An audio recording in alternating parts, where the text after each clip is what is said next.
What type of sealant do you use on your windows and doors to keep the air out? We use tissues and towels. Isn't that a little ridiculous?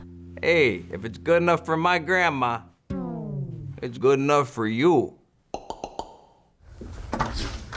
Your home has over half a mile of cracks in it where different building materials come together. I guarantee you don't have enough towels to stop all the drafts. It needs to be built right, and there's a number of things you need to check while it's in construction. And then you need to check a few items after it's done as well to make sure they finished it off correctly. We'll start around all the doors that go to the exterior. They have to have a quality weather stripping going down the sides and across the top of the door. This is a place where a lot of air can get in, and it's going to cost you money every month on your utility bill if you don't stop it. Down here on the bottom, you also need a weather sweep. It prevents moisture from coming in, but it also prevents air from coming around the doors.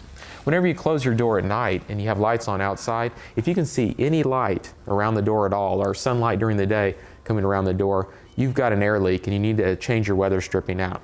Now let's check out around the windows. What you want to see is a good bead of caulk all the way around the window frame. The reason for this is the window's made of one material, this brick exterior is a different material, and wherever two different building materials come together in a house, you're set up for a leak because they don't seal together properly. So we want a good bead of caulk all the way down this, in between all four sides of the window, and then you're going to need to replace it a couple times a year because in the summer and the winter it expands and contracts as the house shifts a little bit and it tears apart, and then air can get in, and that's going to cost you more on your monthly bills. So go ahead and tear out that caulk twice a year and recaulk it yourself. It's easy to do. Now you can prevent a lot of air infiltration while your home is under construction if you build it correctly. You start with an exterior home wrap. We're using Tyvek here. It comes all the way around the house from the bottom of the foundation all the way right up to the top.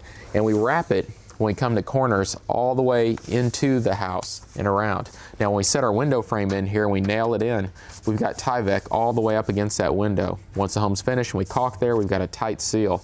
We're also going to put a strip of tape from the Tyvek onto the window frame as well before we put on our exterior siding. We want to prevent any air from penetrating into this wall. But if it does, we do have another solution inside. Now before they put the insulation in the walls, we need to foam everything, and I mean everything. Down here at our base plate where it meets the foundation, we need to go ahead and run a strip of foam right through there because air can get underneath that base plate. All of these holes, wherever we have a penetration in the exterior wall for like wires that are running through here, if we ever have an air leak in one of these cavities, we want to prevent it from going throughout the whole house. So we need to fill all these holes up with foam once the electricians are done. And again, before we put the insulation in, we need to watch our T's in the corner, make sure that we foam all of the corners as well. We want to foam our top plates there where two different boards come together because, again, wherever different materials come together, that's a chance of a leak. We can go ahead and stop all that up. Plus, wherever we have pipes going outside, like around your vent for your dryer, or around any water pipes or gas lines, anything that might be coming from the inside out and vice versa, we need to go ahead and foam all of that on the inside. Then on the outside, we need to go ahead and use caulk. And finally, here's a good test to have done as soon as your home is completed. It's called a blower door test, and it creates higher air pressure on the inside of your home than there is on the outside. That way, as the high pressure air on the inside rushes outside through any undetected cracks in your home, you can find it by using a smoke stick to see where the air is escaping.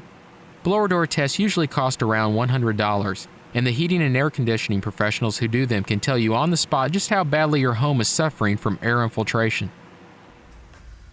If you take all these precautions while you're building your home to prevent air infiltration, not only is it going to be more comfortable, but you're going to save a lot of money every month on your utility bill. Air infiltration can account for 40 to 50% of your utility bill. How would you like to cut it in half? You can do it by just building it right.